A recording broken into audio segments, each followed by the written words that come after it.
마가복음이 벌써 15번째 시간이 됐네요. 뭐 이렇게 세월이 이렇게 빠른지 모르겠네요. 제목은 너희가 무엇을 듣는가 이렇게 한번 정해봤습니다. 본문 말씀은 마가복음 4장 21절에서 25절을 읽을 차례가 됐습니다. 같이 한번 읽어볼게요. 자, 시작.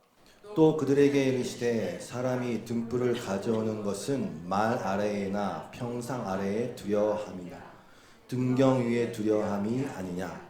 드러내려 하지 않고는 숨긴 것이 없고 나타내려 하지 않고는 감추인 것이 없느니라. 들을 귀 있는 자는 들으라. 또 이르시되 너희가 무엇을 듣는가 스스로 삼가라. 너희의 헤아리는 그 헤아림으로 너희가 헤아림을 받을 것이며 더 받으리니 있는 자는 받을 것이요 없는 자는 그 있는 것까지도 빼앗기리라. 아멘. 여러분 지금 오늘 본문 읽어보니까 예수님께서 또 어떤 비유를 가지고 뭔가 설명하고 계십니다. 읽어봤더니 아주 자연스럽고 당연한 어떤 행위죠. 21절 보니까 그들에게 이르시되, 저 이거 좀 안 넘어가는데요. 오케이. 21절 보니까 또 그들에게 이르시되 사람이 등불을 가져오는 것은 말 아래에나 평상 아래에 두려함이냐 등경 위에 두려함이 아니냐. 우리 젊은 친구들은 말하면은 히히히 하는 말 생각하실 수도 있겠죠? 아닌가요? 그 말 용어들이 좀 생소해요. 요즘 또 등불도 사용하지 않고 그 말 아시죠? 그 사극 같은 거 보면 한 마리요, 뭐 두 마리요 해갖고 가루나 곡식 같은 거 이렇게 되에 담아갖고 이렇게 재는 거 그 말이고요. 그래서 공동 번역에서는 되박 이렇게 번역했습니다. 이 평행 구절인 누가복음에서는 그릇이라고 또 이렇게 번역을 해놨어요. 한번 읽어볼게요. 누구든지 등불을 켜서 그릇, 볼이죠. 영어 볼, 그러니까 커다란 그릇으로 덮거나 평상 아래에 두지 아니하고 등경 위에 두나니 이는 들어가는 자들로 그 빛을 보게 하려 하면. 이거 누가 몰라? 다 그렇게 하지. 그걸 이제 얘기하시면서 비유를 들면서 이제 뭔가를 설명하고 계세요. 등경은 등을 올려놓는 받침대. 영어 번역에 그냥 스탠드라고 되어 있어요. 스탠드, 올려놓은 스탠드. 근데 옛날 유대인 가정에서는 이게 좀 비싼 거가 봐요. 그래가지고 가난한 사람들은 흙으로 된 벽에다가 이렇게 돌출구를 만들어서 거기다가 이제 등잔을 올려놨다고 합니다. 아무튼 그 스탠드를 얘기하는 거예요. 본 구절의 의도는 여러분도 저도 그냥 너무 자연스럽게 생각하듯이 등불을 가지고 집안에 들어가는 것은 당연히 집안을 환히 밝히는 데 목적이 있죠. 그러면 어디다 놓으면 더 밝을까, 구석구석 더 빛이 잘 갈까 해서 당연히 거 위에다 놓겠죠. 그 등경 위에 놔야 된다는 것이죠. 우리가 전등을 책상 밑이나 침대 밑에다가 달지 않잖아요. 그건 말도 안 되는 소리고, 만약에 어떤 사람이 그렇게 한다면 그 사람은 필시 다른 의도가 있는 것이나 아니면은 전등의 용도를, 쓰임새를 완전히 오해하고 있다는 뜻이겠죠. 근데 예수님이 지금 이 말씀을 왜 하시는 것일까요? 뭐 왜 하시겠어? 이렇게 하고 있으니까 하시겠지. 이렇게 지금 니네들이 지금 이렇게 하고 있어. 뭐 그러니까 하셨겠죠. 일단 니네도 왜 이렇게 하고 있니? 이거겠죠. 그러면서 그 다음 절 보니까 이렇게 말씀하셨어요. 드러내려 하지 않고는 숨긴 것이 없고 나타내려 하지 않고는 감추인 것이 없느니라. 무슨 선문답 같아요. 드러내려 하지 않고는 숨긴 것이 없고 나타내려 하지 않고는 감추인 것이 없다.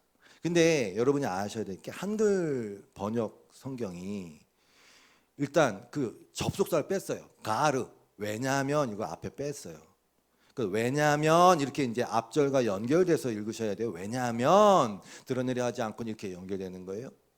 그러니까 이걸 이렇게 이제 쭉 연결해 읽어보면 등불을 등경 위에 둔다. 왜냐하면 드러내려 하지 않고는 숨긴 것이 이렇게 되는 거예요. 근데 이게 잘 이해가 안 되죠. 드러내려 하지 않고는 숨긴 것이 없. 그래서 병행 구절에 또 누가복음을 볼게요. 누가복음 8장 17절은 조금 직설적으로 얘기해놨어요.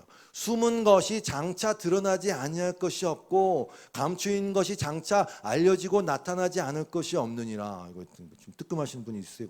혹시 이거 언제 드러나면 안 되는데? 숨은 것이 드러나지 않는 것이 없다 이렇게 표현했습니다. 그럼 좀 이해가 더 쉬워요. 아, 이게 지금 숨은 것이 드러나지 않는 것이 없고 다 감추인 것이 다 이게 결국은 나타내지는 것이구나. 뭐 세상엔 비밀이 없다. 이런 의미로 해석이 일단 됩니다. 틀린 얘기 아니에요. 근데 여러분, 어떤 사람의 비밀은 죽을 때까지 아무도 모를 수도 있어요. 그러니까 제 말은 이 경우는 하나님 앞에서는 그렇다는 거예요. 하나님 앞에서는 숨기고 뭐 안 알려주고 이런 거 없어요. 하나님의 때와 뜻과 의지에 따라서 어떤 경우는 알려지고 어떤 경우는 덜 알려지고 어떤 경우는 늦게 알려지고 어떤 경우는 안 알려질 수도 있을 것 같긴 해요. 그건 하여튼 하나님은 다 아세요. 하나님께는 다 나타나고 알려주세요. 그런데 사실 지금 우리가 오늘 본문으로 선택한 마가복음의 본문의 말씀의 뉘앙스는 제가 묵상할 때 좀 달라요. 숨은 것이 드러날 거다. 그거보다 조금 무슨 의미가 있어요. 무슨 말이냐면 어떤 의도가 있다는 것을 이렇게 말하는 것 같아요. 드러내려 하지 않으려고 하는 의도가 있기에 숨기는 것이고, 다시 읽어볼게요. 드러내려 하지 않는 의도가 있지 않고는 왜 숨기겠냐? 그런 얘기고, 나타내려 하지 않으려는 의도와 의지가 있기 때문에 감추는 것이 아니냐? 그 포인트가 캐치가 되세요? 단순히 뭐 숨긴 게 드러난다, 그런 의미가 아니라 잘 설명되고 있죠. 드러내려 하지 않고는 왜 숨기겠냐? 이거 숨겼다는 얘기는 결국 드러낼 어떤 때와 거기에 맞춰서 드러내기 위해서 일단 숨긴 거고, 감춘 것은 언젠가 이렇게 나타내려고 감춘 거라는 그 부분을 지금 이 오늘 우리가 읽은 마가복음에는 그 뉘앙스가 담겨 있다고 저는 생각이 들었어요. 반대로 얘기하면 누군가에게는 반드시 열려져서 그것이 읽혀져야 한다는 의미가 포함이 되어 있어요. 제가 왜 이 말씀을 드리냐면 우리가 지난주에 나눴던 말씀이 뭐예요? 씨 뿌리는 비유, 4가지 땅에 떨어진 씨의 비유를 나눴잖아요. 그게 뭐였어요? 뿌려지는 씨는 말씀이다 그랬잖아요. 말씀. 그런데 우리가 제가 이제 말씀드리는 여러 가지 구절을 통해서 말씀을 어떻게 표현하고 있냐면 이르시되 하나님 나라의 비밀을 아는 것이 너에겐 허락되었으나, 이거 나눴었죠. 하나님 나라의 비밀을 아는 것이 너에겐 허락되었으나 다른 사람들에게는 비유로 하나니 이는 그들로 보아도 보지 못하고 들어도 깨닫지 못하게 하려 함이다. 그 하나님 나라의 비밀. 여러분, 비밀이라는 것은요. 자, 이걸 말씀드릴게요. 비밀이 왜 있냐면, 또 비밀이 의미가 있으려면 영원히 비밀인 거는 비밀의 의미가 없어요. 왜? 아무도 모르는데 그게 뭔지 무슨 의미가 있어요. 비밀이 의미가 있다는 얘기는 감춰져 있다가 누군가에게 이 비밀이 너만 알아 할 때 비밀이 의미가 있는 거지, 다 몰라, 무슨 일이 있을지 다 몰라, 그럼 무의 상태예요. 무의 상태. 그럼 아무 의미가 없는 거예요. 비밀이라는 것 자체가 이미 누군가에게는 보여주고 누군가에게는 안 보여준다는 그 의미를 포함하고 있는 거예요. 이 말씀도 마찬가지잖아요. 마태복음 13장 34절에서 예수께서 이 모든 것을 우리에게 비유로 말씀하시고 비유가 아니면 아무것도 말씀하지 아니하셨으니. 왜? 이는 선지자를 통해서 말씀하신 바, 이미 말씀하셔서 하나님 그렇게 하실 거라고, 내가 입을 열어 비유로 말하고 어떻게 해요? 창세로부터 감추인 것들을 드러내리라 함을 이루려 합니다. 바울도 마찬가지로 복음은 뭐라 그래요? 복음의 비밀. 또 나를 위하여 구할 것은 내게 말씀을 주사 나로 입을 열어 복음의 비밀을 담대히. 말씀은 복음의 비밀. 그리고 또 이렇게 기도하죠. 아까 우리 집사님 그렇게 그거 기도하셨대. 에베소서 1장 17절. 우리 주 예수 그리스도의 하나님 영광의 아버지께서 지혜와 계시의 영을 주길 기도했어요. 여러분에게도 마찬가지, 저에게도 마찬가지예요. 지혜와 계시의 영이 마음껏 부어주셔야 돼요. 왜? 계시가 뭡니까? 그 뜻 자체가 보자기로 덮듯이 감춰놓은 거란 뜻 아닙니까? 그러니까 그걸 열어야 그게 무슨 뜻인지 알 거 아닙니까? 그러니까 우리에게 계시의 영, 말씀을 전하는 저뿐만 아니라 여러분에게도, 말씀을 읽는 여러분에게도 계시의 영이 하나님이 그렇게 부어주셔서 그걸 갖고 있어야 감춰졌던 게 열려지고 숨겨졌던 게 보여지고, 이게 다 그 맥락에서 쭉 얘기하는 그 맥락에서 오늘의 본문 말씀을 읽으시란 말이죠. 뭐라고요? 아까? 드러내려 하지 않는 것은 숨긴 것이 없고 나타내려 하지 않고는 감춘 것이 없다.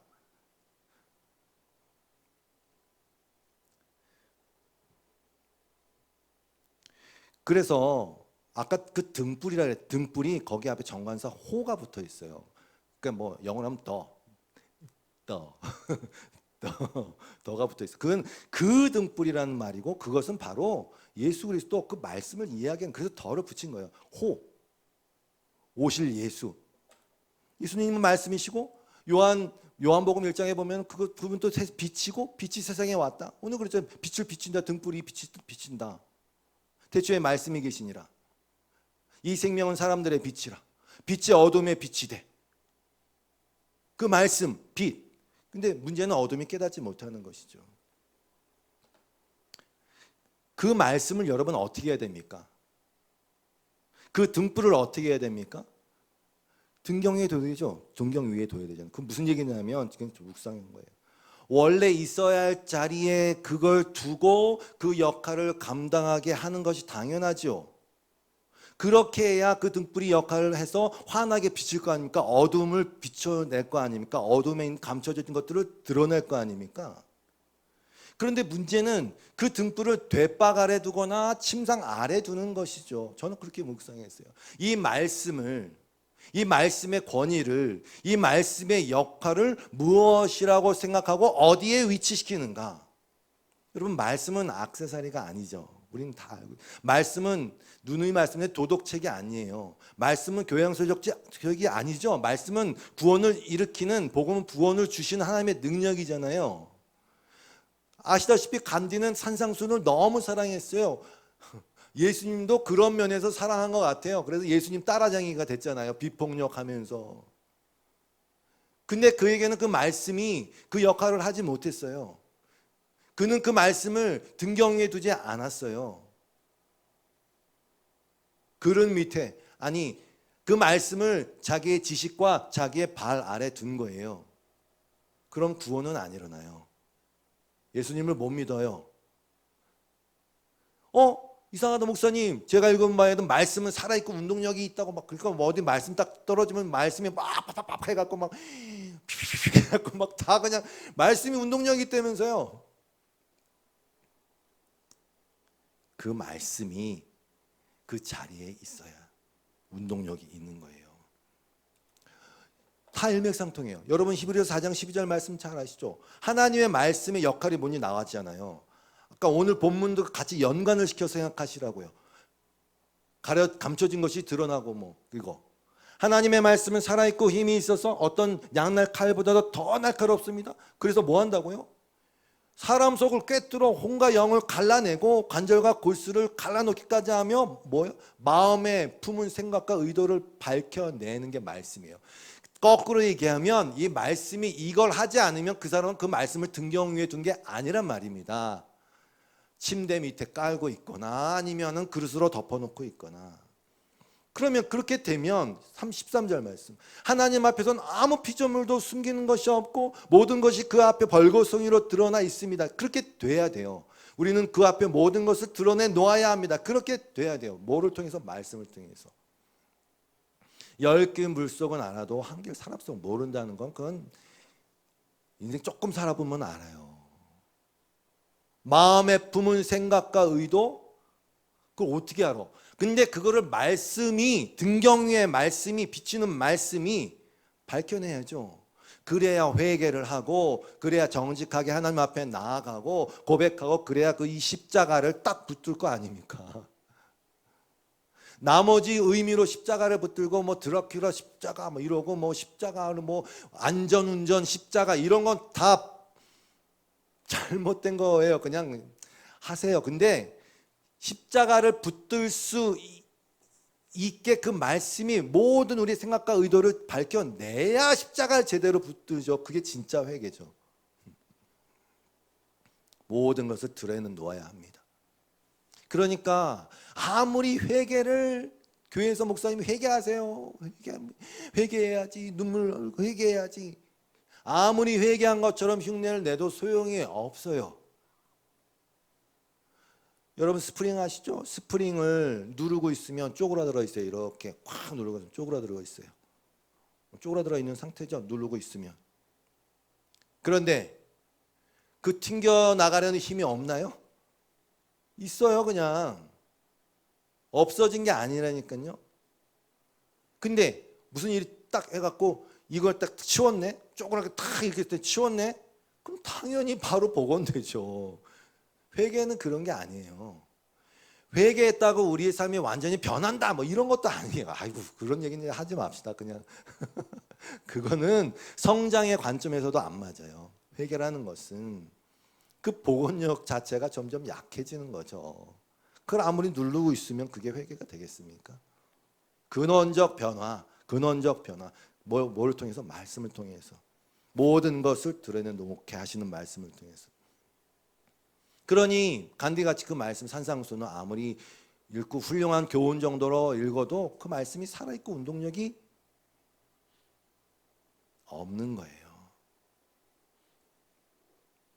말씀이 진짜 하나님의 말씀으로 자리를 잡아야 되고, 그러면 오늘 읽은 본문처럼 감추인 것이 드러나는 역사가 일어나는 것이죠.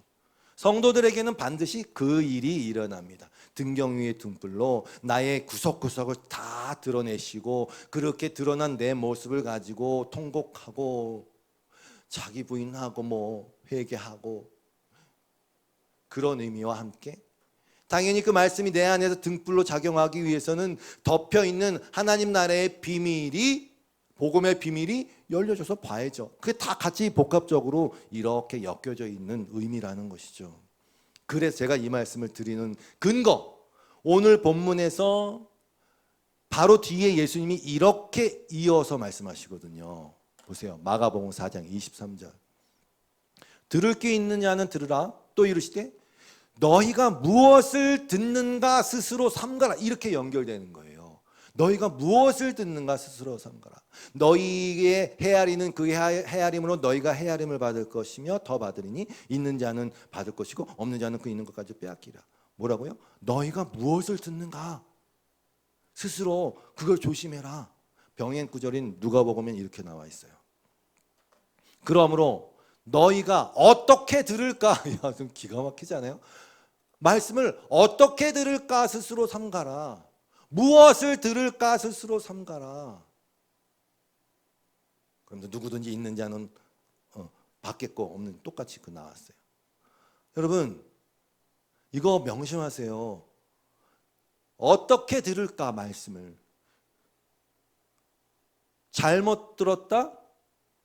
엉뚱한 거를 들었다? 그러면 말씀이 소용이 없을 뿐만 아니라 그것이 여기 표현된 대로 있는 것도 빼앗길 것, 그냥 완전 끝나는 겁니다. 그냥 아이고 놓쳤네, 말씀을 놓쳤네, 그냥 아이고 말씀이 나에게 역할을 못했네가 아니에요. 그런 게 아니라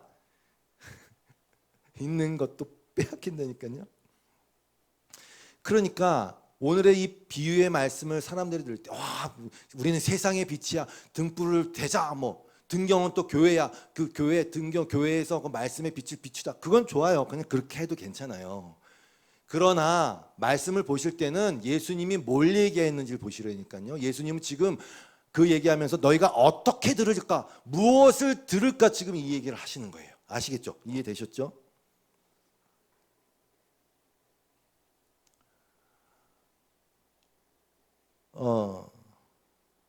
저는 이게 굉장히 무서운 이야기라고 생각합니다. 또 얘기하지만 사람은 정말 듣고 싶은 것만 듣고 보고 싶은 것만 보거든요. 제가 고릴라 실험 한 10번 말씀드린 것 같아요. 또 말씀드려야지. 심리학 실험으로 유명한 그 고릴라, 보이지 않는 고릴라 책도 있어요. 보이지 않는 고릴라 실험은 그냥 단순합니다. 흰색 셔츠 입은 팀 3명, 검은색 셔츠 입은 팀 3명, 총 6명이 농구공을 갖고 농구공을 서로 패스하는 거예요. 근데 그 실험에 참가한 사람한테, 자, 흰색 셔츠 입은 사람이 1분 동안 1분인가 5분인가 하여튼 몇 번 패스하는지 세어보세요. 이제 그 과제를 줬단 말이에요. 그러면 열심히 왔겠죠. 막 몇 번이야, 안 헷갈리려고 상금 걸렸나? 안 헷갈리려고 한 번, 두 번, 세 번, 네 번? 그러면서 이 실험자들이 어떻게 했습니까? 고릴라 복장을 한 사람을 쓱 중간에 한 1분 지나 쓱 들여보내갖고 그것도 구석이 아니야. 무대 가운데에서 그것도 가만히 있는 게 아니야. 막 고릴라처럼 쿵쾅쿵쾅 하는 거를 하게 했어요. 그 실험이 끝났네? 그래가지고 관찰자들, 실험 대상자들한테 물어본 거 아닙니까? 고릴라 봤냐고. 여러분은 어떻게 하겠어요? 당연히 다 보죠. 고릴라 가만히 있는 것도 아니고 등치가 크게 막 이러고 있는데 어떻게 못 봅니까? 그것도 센터에서 50%가 못 봤어요. 깜짝 놀라죠. 내가 언제 나왔어? 이렇게 되겠죠. 언제 고릴라가 나왔어? 이렇게 되겠죠. 말도 안 되는 소리 하고 있는 이렇게 되겠죠. 당연히. 고릴라를 알아보지 못한 자신의 모습에 깜짝 놀랐어요. 여러분, 그건 뭐라고요? 예수님 뭐라 그랬어요? 어떻게 들을까? 무엇을 듣는가에 주의해라.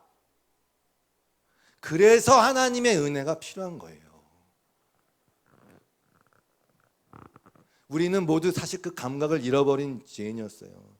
뭐가 들어오면 다 내 위주로 생각하게 작동이 되게 되어 있어요. 마치 중력 가운데 우리가 살면서 중력을 느끼면서 인식하지는 않지만, 그러나 우리는 늘 중력 가운데 살고 있잖아요. 이렇게 떨어지잖아요. 이렇게. 그거하고 똑같아요. 우리는 아주 그냥 자기 위주로 생각할 수밖에 없는 감각을 잃은 자였는데 은혜가 임했죠. 말씀이 임했죠. 그리고 이거 확 뒤집었네. 나를 이렇게 딱 집어. 야, 너의 생각과 의도는 이거야. 뭘 어디다 포장하고, 야, 너의 생각과 의도는 이거야 하면서 쫙 이렇게 은혜로 말씀이 나를 텅 이러니까, 그랬어요? 이 고릴라네. 못 봤는데. 이렇게 되는 거예요. 그래, 그 상태가 아닌 상태에서 말씀을 보면 그냥 말씀이 뭐로 보이겠어요? 이렇게 하면 복 받는데, 뭐 이렇게. 이걸 열심히 지키면 거룩하게 된대. 하나님의 거룩을 인정받는데. 바리새인은 그거 하는 거 아닙니까? 의의를 추구한, 내 의의를 쌓는 도구. 그래서 열심히 성경을 읽는데 더 딱딱해지는 이유가 여기 있는 거예요. 무엇을 어떻게 들을까를 생각을 안 하고 그냥 읽어. 10번 읽어. 1년에 100번 읽어. 100번 읽었어요. 근데 왜 그래? 마음은 왜 딱딱해? 딱 그런 거죠. 목사가 목이 터져라. 저 얘기하는 거 아니에요. 저는 나긋나긋하게 늘 얘기하니까. 목이 터져라 막 복음의 내용을 외쳤는데 이 말씀은 네 거야. 그러면서 이 말씀이 이어지잖아요. 무엇을 듣는가 스스로 삼가라. 그러면서 뭐라고요? 너희의 헤아리는 그 헤아림으로 너희가 헤아림을 받을 것이며 더 받으리니. 이거 진짜 무서운 얘기거든요. 말씀을 어떻게 듣고 무엇을 듣는지에 따라 정말 천지 차이가 나는데, 잘못 들었을 때 결과가 어디에 나오냐. 이 병행 구조를 보세요. 마태복음 7장 1절이에요. 여기 잊어보니까 나오죠. 너희가 헤아리는 그 헤아림으로 너희가 헤아림을 받을 것. 나오죠. 똑같이 나오죠. 그 내용이 뭡니까? 비판을 받지 아니하려거든 비판하지 말라. 너희가 비판하는 그 비판으로 너희가 비판을 받을 것이요, 너희가 헤아리는 그 헤아림으로 너희가 헤아림을 받을 것이니라. 어찌하여 형제의 눈 속에 있는 티는 보고, 나 이거 랩으로도 할 수 있을 것 같아. 어찌하여 형제의 눈 속에 있는 티는 보고 네 눈 속에 있는 들보는 깨닫지 못하느냐. 하도 많이 읽어갖고. 보라, 내 눈 속에 들보가 있는데 어째요? 지금 무슨 얘기인지 다 이해가 되세요? 이어지세요? 네 눈 속에 들보가 있는데 어째 형제에게 말하길, 야, 네 눈 속에 뭐 보인다? 어째 형제야 눈 속에 있는 티를 빼라 하라겠느냐. 이 외식하는 자요, 먼저 네 눈 속에 있는 들보를 빼라. 들보를 빼는 방법은 아까 다 말씀드렸어요. 생각과 의도를 밝혀내는 그 하나님의 말씀이 쑥 들어와서, 은혜로 쑥 들어와서 등경 위에 말씀이 딱 해서 그 빛이 비춰져 갖고 나의 안에 있는 내 생각과 의도가 딱 비춰져 갖고 내가 고릴라야 뭐 이렇게 되면 이제 회개가 나오는 거고, 그렇지 않으면 계속 그 말씀의 등불이 마루 밑이나 그릇 밑에나 내 생각의 사고라는 그릇 안에 딱 가둬 놓고 계속 이제 가는 거지. 이렇게. 야, 네 눈 속에 있는 거 빼. 빨리 네 눈 속에 있는 거 빼.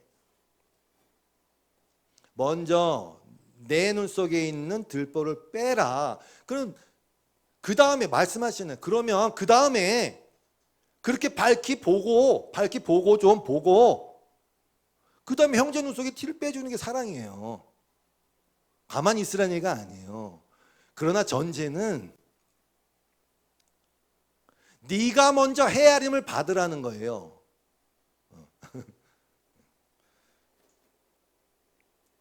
그래서 이해가 다 되시니까 넘어가요.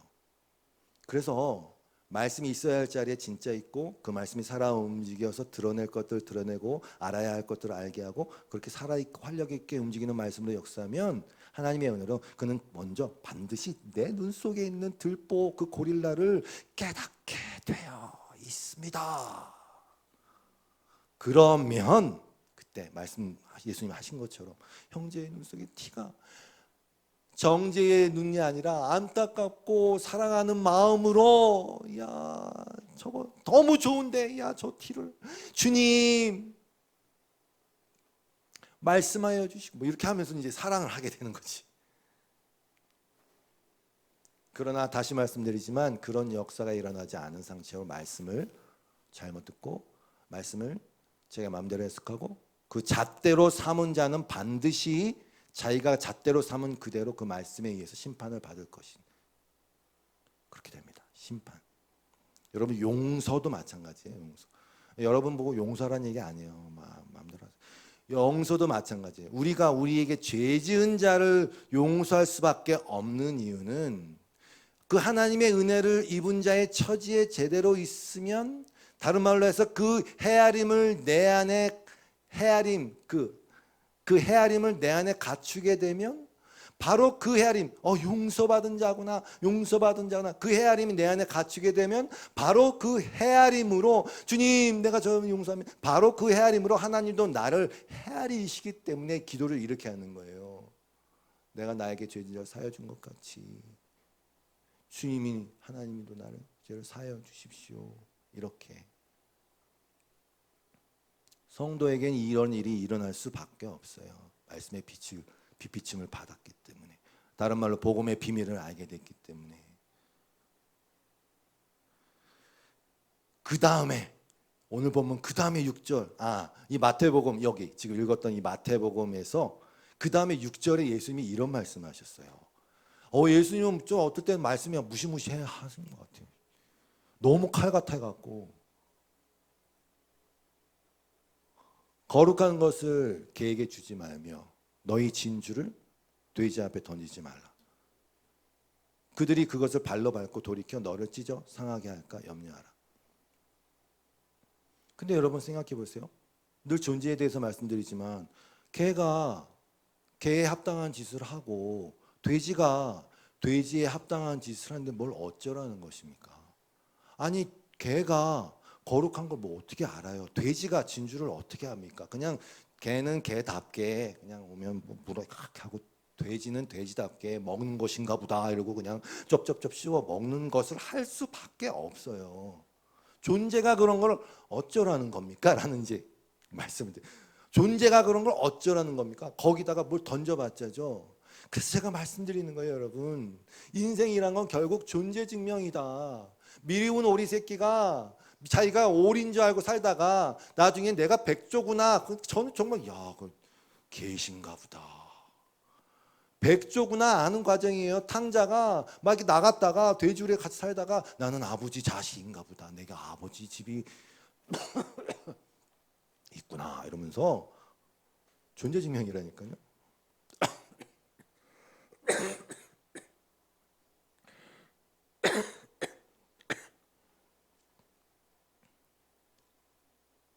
그래서 이 말씀을 하신 거예요.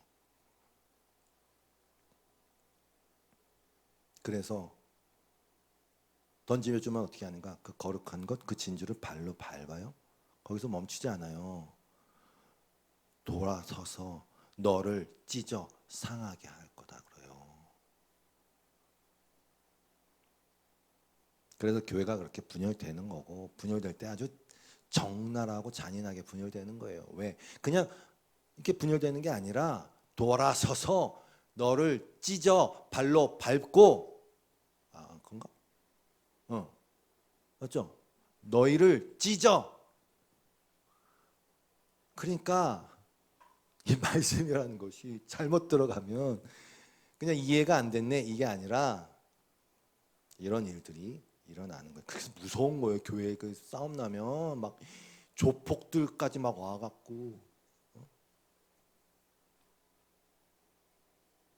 그러면서 있는 자는 받을 것이요 없는 자는 그 있는 것까지도 빼앗기라 그랬어요. 놀라운 말씀이에요. 왜? 이 세상은 사실 부익부 빈익빈의 세상이야. 그냥 그거는 토를 달 이유가 없어요. 그냥 그래요. 이 세상은 돈이 돈을 버는 세상이에요.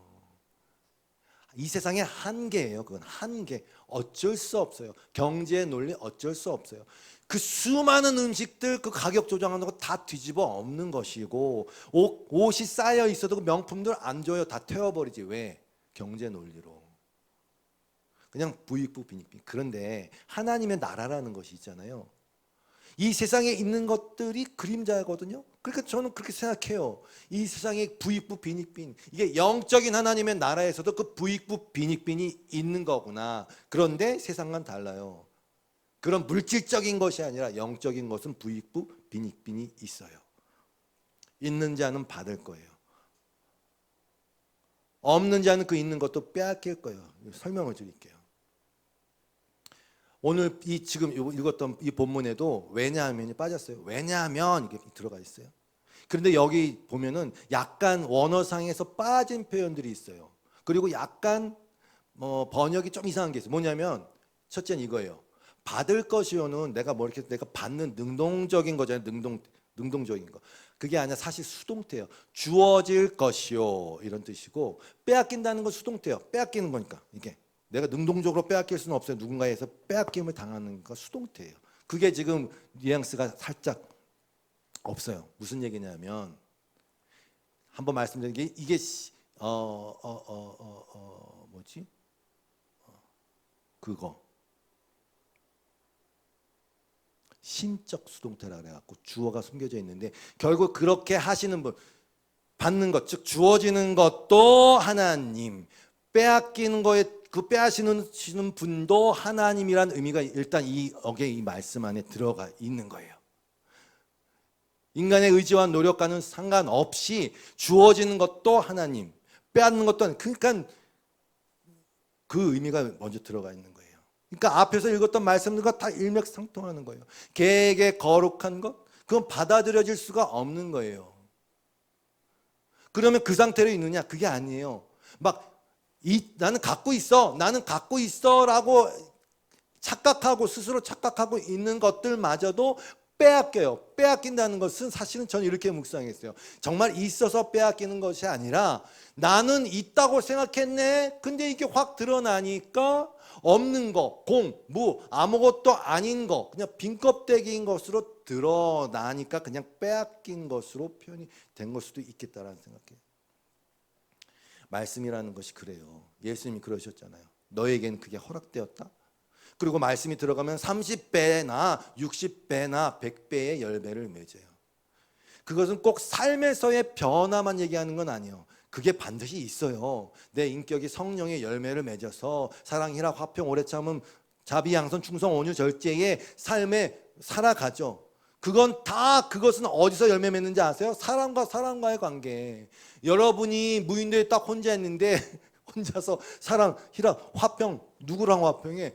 누구를 오래 참어? 누구를 향해서 자비, 누구를 향해서 양선, 누구를 향해서 충성을 하냐고요. 이건 그러니까 말씀이라는 것은 열매라는 것은 사람과 사람과의 관계에서 열매를 맺을 수밖에 없어요. 뭐 동떨어져서 아무리 그건 맺어봤자 성령의 열매의 의미가 없어요. 그런데 아무튼 그 삶의 변화만을 얘기하는 게 아니에요. 30배, 60배, 100배. 그리고 있는 자는 더 받는다는 그 말이. 그 내용, 그 의미 플러스 말씀이 내 안에 딱 들어왔어요. 있어요. 그런데 어느 날 갑자기 그 말씀의 의미가 너무 큰 의미로 다시 크게 울려서 또 내 안에 또 들어오네요. 그런데 또 어느 날은 내가 주일학교부터 100번, 1000번 들었던 말씀인데 그 의미가 아니라 이 의미였어 하면서 또 그 말씀이 확 들어오네요. 그런데 그것은 그 말씀이라는 것이 들어가는 것이 있을 때부터만 가능한 거예요. 그래서 있는 자는 받을 것이요 없는 자는 있는 것까지도 빼앗기리라. 그걸 말씀하신 것 같아요. 이제 정리를 좀 할게요. 피아노 좋답니다. 여러분은 오늘 예수님이 그러셨어요.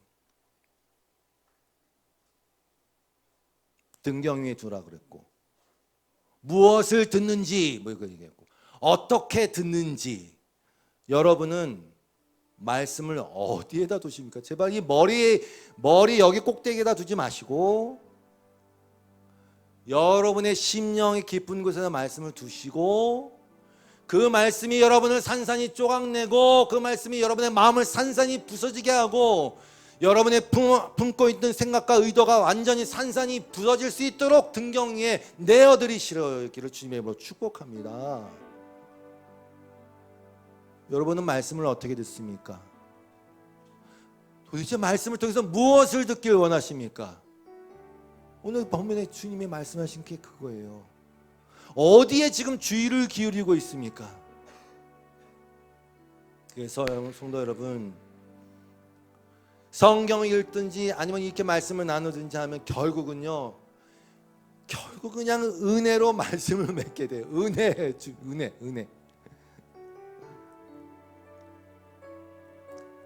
그 하나님의 은혜로 그 말씀이 들어가게 됐고, 이 부족한 나, 아까 집사님은 기도한 우리도 똑같이 그렇게 그 나가 그 말씀이 들어와서 나를 막 헤집더니 뭘 또 깨닫고 내 안에 들보를 발견하게 되고, 근데 그 말씀이 가만히 있는 게 아니라 목사님이 이 본문 지난번에 했는데 또 다른 의미로 저 목사도 다른 깨달음과 깊이 있게 또 가고, 여러분은 그런 목사님을 만나시기를 주님의 이름으로 축원합니다.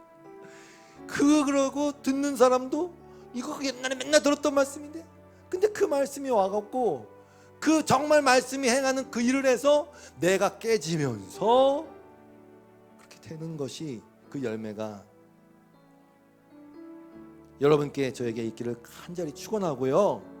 근데 하여튼 그럼에도 불구하고 우리가 씨 뿌리는 비에서 나눴지만 일단 좋은 밭이 돼야 말씀이 들어올 테니까, 그래서 제가 하나님의 은혜로 끝날 수밖에 없네요. 하나님의 은혜로 끝날 수밖에 없네요. 거룩한 게 주어지고 보배가 주어져도 그게 뭔지를 알아먹어야 뭘 다루지. 하나님의 은혜예요. 내가 개고 내가 돼지면 뭐가 주어져도 그게 의미가 없어요. 근데 그 본성을, 우리의 어떤 존재를 하나님이 바꿔주셔서 그렇지 이렇게 되는 거죠. 그래서 저는 하나님의 은혜밖에 말할 것이 없어요. 그러므로 이 은혜라는 것이 단순히 승진했다, 건강했다, 상 탔다 그런 의미가 아니라, 하나님의 은혜를 고백하는 건, 이 은혜를 고백한다는 건 아주 근원적이고 깊은 고백이에요. 그게 될 수밖에 없어요. 왜?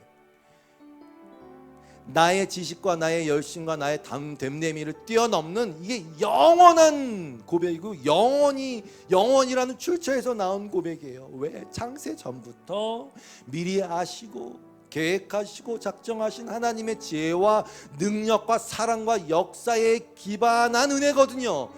그러니까 우리의 은혜에 대한 고백은, 하나님 나 건강 찾아주세요, 감사합니다, 좋아요. 그러나 그런 은혜의 고백이 아니라 내 본질적이고 존재적인 나의 근원적인 영원에 관련된 나의 문제를 하나님이 그렇게 다루시고 날 사랑하시고, 나의 이 굳어진 개 돼지 같은 이 딱딱한 심령에 거룩한 것을 알아먹게 하고 보배이신 예수 그리스도를 알아먹게 하신 그 은혜에 대한 고백을 얘기하는 거예요. 그러므로 바울과 같이 내가 궁핍에도 처할 수도 있고 풍부에도 처할 수도 있다, 난 일체 비결을 배웠다고 말할 수 있는 이유는 그 은혜를 터득했기 때문에, 남들이 세상이 말하는 뭐가 돼서 은혜입니다 라는 것이 아무것도 없어도 가장 존재 깊은 곳에 그 영혼에서부터 하나님의 은혜가 감사합니다, 나를 그 자리에서 불러내어 주셔서 하나님을 알아먹고 말씀을 알아먹고 내 자신을 깨뜨리시는 주님의 은혜를, 내가 비록 아파도 내가 그것을 은혜로 받아들일 수 있는 그 은혜의 자리에 내가 있게 하신 주님께 감사드립니다로 가는 게 진짜 은혜의 고백이에요. 그 하나님의 은혜와 긍휼하심이 저와 여러분의 있기를 간절히 축복합니다. 그 은혜가 여러분을, 저를 붙들고 다시 일으키고 저와 여러분을 끝까지 인도하셔서 그 선한 일을 완성하실 줄로 믿습니다. 이 찬양하고 마치겠습니다. 나를 지으신 이가 하나님, 나를 지으신 이가 하나님, 나를 부르신 이가 하나님, 나를 보내신 이가 하나님, 나의 나된 것은 다 하나님 은혜라. 나의 달려갈 길 나가도록, 나의 달려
찬양의 고백으로 기도를 대신하고 제가 기도하고 마치겠습니다. 하나님 감사합니다. 내가 주체할 수 없는 하나님의 기쁨과 그 은혜의 감동, 하나님 우리 모든 성도들을 휘감아 사로잡아 주시옵소서. 애워싸 주시고 감싸 주시고 그 말씀 가운데 완전히 녹아지게 하시옵소서. 그래서 주저함 없이 그 땅을 밟아 나가게 하시옵소서. 비록 우리는 또 흔들리고 그 확신이 또 흔들릴 수 있을지라도 중요한 것은 주님 나를 붙드시는 하나님의 은혜가 우리에게 있음입니다. 붙드시옵소서. 예수님의 이름으로 기도드리었고 주 앞에 드린 모든 마음으로 드린 감사의 고백과 예물과 헌금과 기도를 하나님은 다 아시고 받으시는 것을 알고 있습니다. 주님 복 주시옵소서. 주님의 자녀들을 젊은이들에게는 꿈을 주시고 하나님의 그 비전, 하나님을 향한 열망을 주셔서 달려가게 하시고 우리 어른들에게는 더 깊은 사랑과 더 깊은 평강 가운데 주님을 섬기게 하시고 주님의 말씀에 순종하여 그 사람을 사랑하게 하시옵소서. 예수님의 이름으로 기도드리오며 이제는 우리 주 예수 그리스도의 놀라우신 은혜와 하나님 아버지의 극진하신 사랑하심과 성령님의 교통하심이 주님을 보고 주님을 듣고 싶어요 라고 고백하며 예배한 여기 있는 하나님의 예배자들 주님의 자녀들 위해 영원토록 함께 하시기를 간절히 축원하옵나이다. 아멘.